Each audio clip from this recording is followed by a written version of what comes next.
Она первый раз в жизни выступала сегодня, для нее это все ново. Надо было аккуратно ее подготовить, чтобы морально нагрузки не перенесла.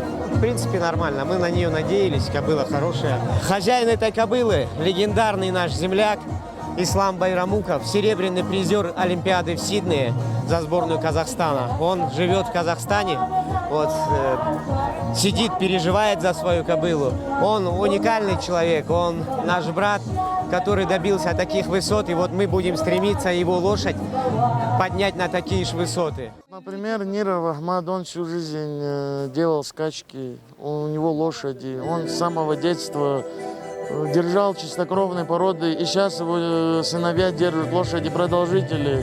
Потом Тлисов на Замбии, кто это все создал? Вот такие люди, которые больше их нету, мы ради них делаем, их именами. И продолжаем, чтобы люди дружили, народы дружили, сплочались.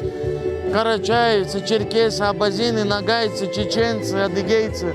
Всех приглашаем, они здесь, наши друзья. Участвуют в скачках. Спасибо им большое. Прошу Всевышнего, дай нам всем мудрости, здравия, хорошего духа, чтобы мы между собой делили лишь только одно, что дает Всевышний – хлеб, соль.